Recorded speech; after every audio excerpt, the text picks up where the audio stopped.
Hello and welcome to IDFC First Bank presents Leaders of Tomorrow, Season 11. I'm Sunanda Jayaseelan. On the show today, we're bringing you a closer look at the metals and the precious metals and the jewelry space from Hyderabad as part of a series of on-ground conversations that we do pan-India.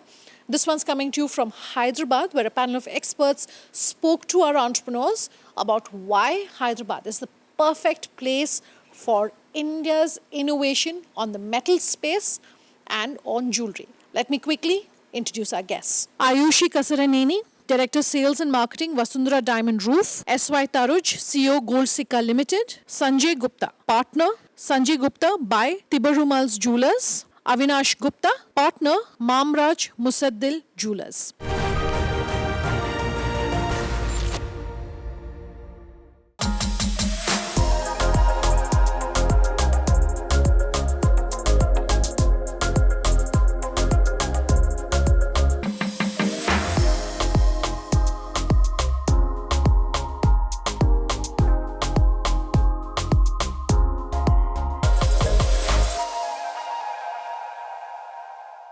Let me come to our guests and our panelists and ask them to really talk about very briefly their businesses and what it is they do and why it's of particular interest to each of you here. I'd like to start with you, Ayushi, and just very briefly if you can talk about your business and your company. Good evening, everyone. I'm Ayushi Kasaraneni from Vasundhara Diamond Roof. It's been over 25 years that we started jewelry trade, and it's a women-led brand, and we're located in Hyderabad, Vizag, and Vijayawada. The whole purpose of starting this business was to protect and preserve art and to give out a story to those who would like to purchase jewelry. So when you walk into the store, it's not a piece or a commodity that you leave with, it's a piece of art which has a story that you take along with you. Could I come to you, Mr. Gupta? I'm Sanjay Gupta from Sanjay Gupta by Tibarumals Jewellers. We are like since four generations in Hyderabad, and we have been served Nizams also. Mr. Taruj, could I ask for you to talk about Good evening, business? everybody. Thanks for inviting me here. I am the CEO of Goldsikka Limited here. We are into 360-degree ecosystem of gold and jewelry, right from mining to retail stores. And we are the first one to introduce real-time gold ATM globally. Thank you. Fantastic. And last but definitely not the least, if I could ask you to talk about your business. Hi, I'm Avinash Gupta, Managing Partner of Mamraj Musaddilal Jewellers. It's been a 100-year-old company, and we are into manufacturing and wholesaling of jewelry from Hyderabad. Congratulations, you've opened the country's first gold ATM where you can use a debit card, just like you would go to an ATM. Debit card and the credit card. Debit card, credit card, go and purchase gold. How have the preferences and tastes of Indian consumers really moved towards, where perhaps now it's become as simple as going going to an ATM and buying a gold? During our business, our travel to in this industry, we realized that buying gold from a showroom has become a little difficult part. To go to the jewelry store to buy 1 gram, 2 gram, or small amounts of gold, it's always a planned activity. We thought, to make it more simple, not make it a planned activity, make it an impromptu activity where you can just buy gold at the arm's reach. And this idea has come into it, and then we had to go through a lot of regulations and convince a lot of regulators and a lot of people to really bring that machine with a huge value onto the street. And luckily enough, we got the regulations and insurance and everything, and we could bring it on the street level. Impromptu buying. Might have 5,000, 10,000, 2 grams is about 10 to 12,000 rupees of spent value. So that is how we could be able to, and we've been hugely successful. It has been accepted hugely by the market. Fantastic. First and foremost, yes, we've set the stage saying that Hyderabad is seeing a lot of consumption and a lot of demand, but equally seeing a lot of innovation. So the people of Hyderabad are very open to experimenting with jewelry. Usually when people think of South, they relate it to our love for gold. But at least in Hyderabad, I must say that people like to experiment. They love their gold, diamonds, pearls, gemstones, and they wear cocktail jewelry, traditional jewelry. And it's really a hotbed for the jewelry industry because you get to experiment, innovate, and also customize to cater to each of the needs of the clients. And innovation is definitely the key with digitalisation. There are so many designs out there in the market that we need to keep on our toes and keep innovating every day to create something new. When we make a piece with real gemstones, the same piece cannot be replicated again, and that's the beauty, and it makes it individualistic and has its own beauty. Are traditions being preserved? 2, is enough being done for the artisans? And 3, how are we ensuring that this skilling in these skill sets are getting perhaps passed down in some sense? At one point of time, gold jewelry was seen as an investment. Now with the Gen Z coming in and the Gen Next coming in, people are looking it as a piece of art, and that's the best part to save the art and artisans. And as Mr. Jayashanjan has just now said, that they are ready to support the skill and skilling of the artisans. And definitely the entire government support, which is coming towards the gem and jewelry skilling and support towards the artisans, is going to be a tremendous thing to save the art of India. In Telangana, we have clusters like Narayanpet, we have cluster like Karimnagar, where a lot of good artisans are there, and they are working towards saving the art, and the government as well as the trade is working towards their upliftment in a big way. I have seen in my journey into this industry that Hyderabad has the craftsmen or the designs from all over India, which you do not find in north or south or east or west. I was surprised the other day. There was a cluster in Gulzar House. I happened to go to that cluster and found out that there are about 4.5 lakh Bengali workers working there. 4.5 lakh. Can you imagine the number of people who has, when I asked that the association, do you have the same kind of association anywhere in India, such a big association? Then they said that the second biggest association of Bengali craftsmen is in Hyderabad, after Bengal. So this is the power of Hyderabad, or this is the power or the acceptance of Hyderabad. You have every kind of craftsman present here, and that leads to a lot of innovation, and that leads to ace of deliveries. That's what Hyderabad is. Sure. And how is the skill being protected, and how is it ensured that they're being preserved?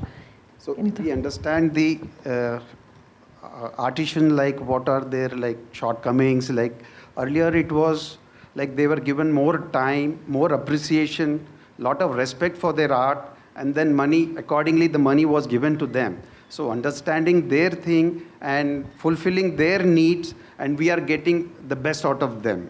So the art has been preserved and then promoted. Also, as retailers, we constantly keep educating clients about the art and the number of hours that have gone into making a certain piece, which is very important today especially. At least until a decade ago, clients wanted a piece with a lot of value that they can pass on for generations when they came in with a budget of, say, X. But today, for the same budget, they're looking for 3 to 4 pieces, also because the number of occasions have increased, and they want pieces that maybe they don't need to repeat too much. So educating clients about the art and taking pieces which have a lot of craftsmanship and intricacy so that they can really be passed on, and where there is appreciation of value, is very key. And to protect the skills of the artisans, I think training and educational programs are very important. For example, conducting workshops where the skills of the artisans can be enhanced, or new people can actually come in and learn a skill set.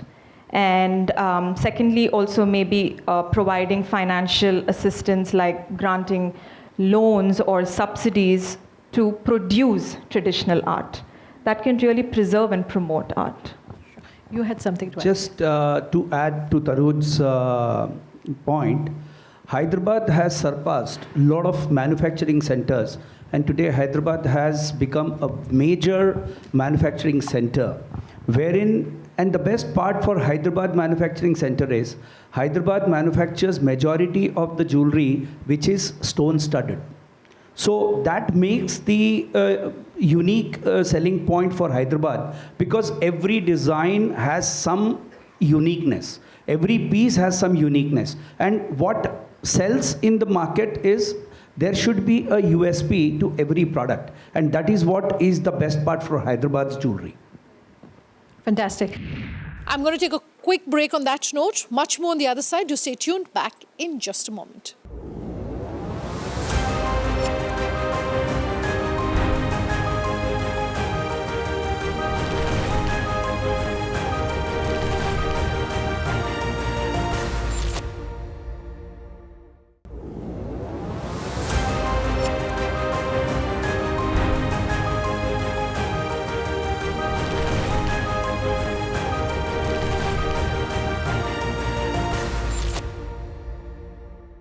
Welcome back with us here on IDFC First Bank presents Leaders of Tomorrow. You're watching our Springboard from Hyderabad.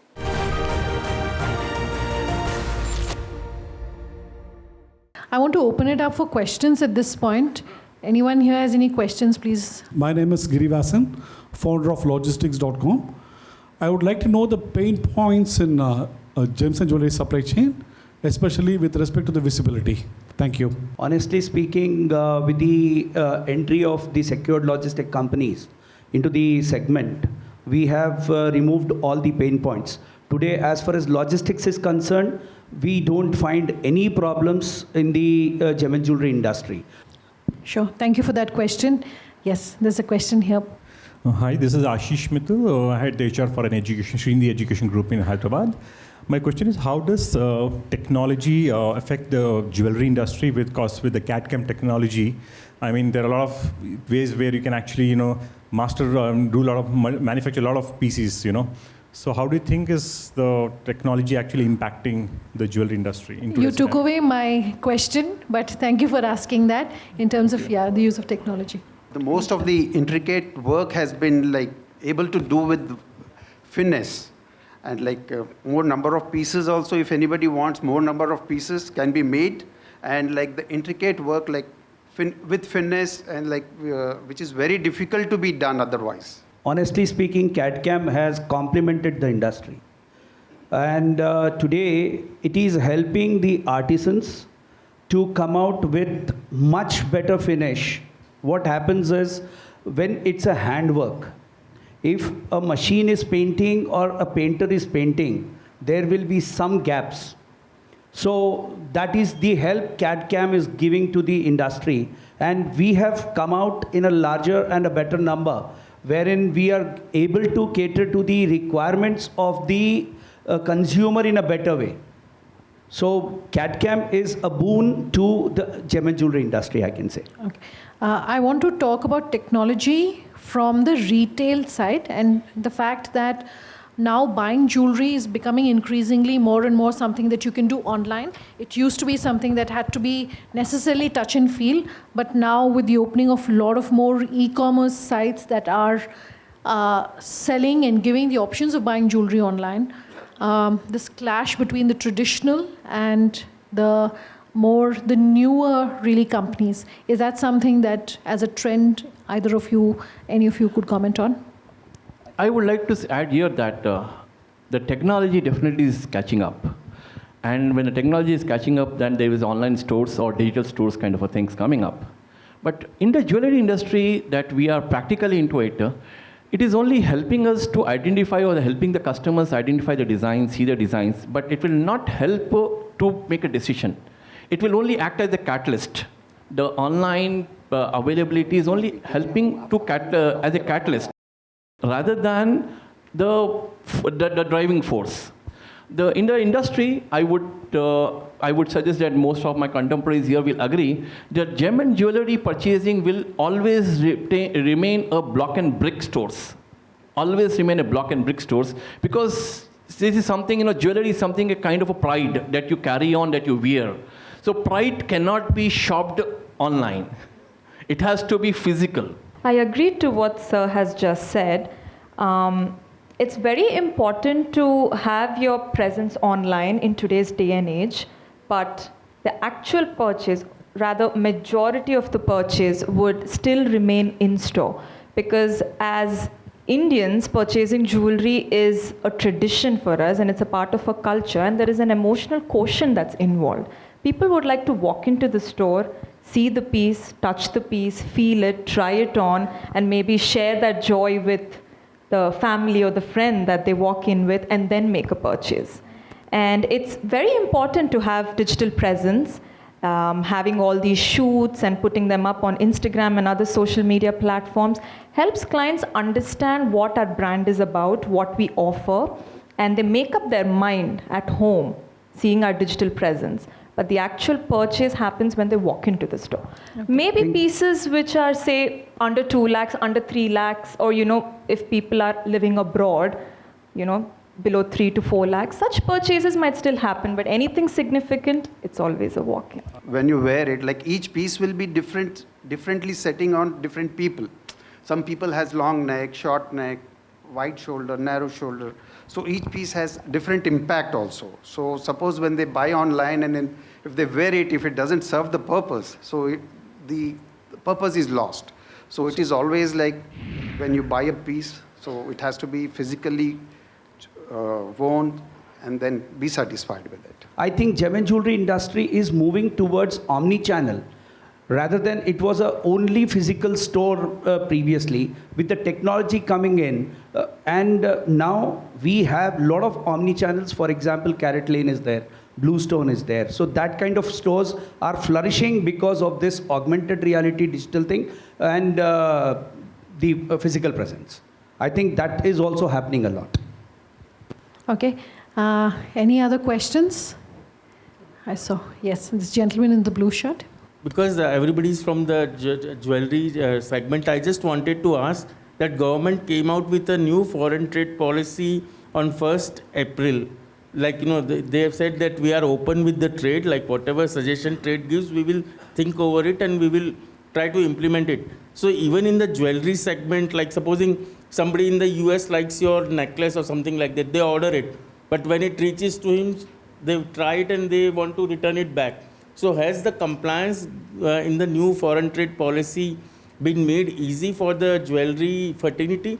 Like, okay, the client in the US can send it back, and then, that foreign exchange thing and all those are not that much strict with respect to jewelry. No, sir, there is no change in the foreign trade policy. It is still the same. If it is exported, it has to be exported. We cannot get back the jewelry from any foreign country. It can come back as a repair with some riders in it, but there is no change in the foreign trade policy still. It is the same foreign trade policy still. It will also not happen because you're not buying a shirt.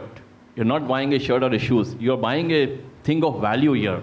So the value can get diminished, value can get altered, can be manipulated. So the things it can never happen in jewelry where you have an option to return back. Okay, thank you. Thank you for that. I saw another hand going up this side. Yes. Happy evening. This is Ratna Srinivas from Silver Oaks International School. So my question is, technology like CAD/CAM, is it a threat to the artisans? I just want to know, because it reduces the manpower. That's what I feel. No, I don't think it is a threat to the artisans. It is definitely helping artisans to grow themselves and coming at par with the technology, with the changing trends, and that is helping them to strive their work, and this will help the next generation of the artisans to come in the trade, which was getting eloped. So I think it is going to be a betterment for the artisans rather than a boon to the setback to the artisan. Thank you so much. And they can complete the piece very fast. Otherwise, like with growing demand, otherwise it would have been very difficult to meet the demand. So what is the point in giving these certifications to us, and then other shops are not accepting it, because when it is, that certification is from a gemology department or something, and what is the use of that certification, and why the other shops are not accepting these gems to exchange? Yeah. See, 5 fingers cannot be the same. Certification has given you the guarantee that this gemstone is of this particular grade, this particular of clarity or anything. Okay? When you are buying from somebody, XYZ, he is selling to you to make some profit and he is giving it to you.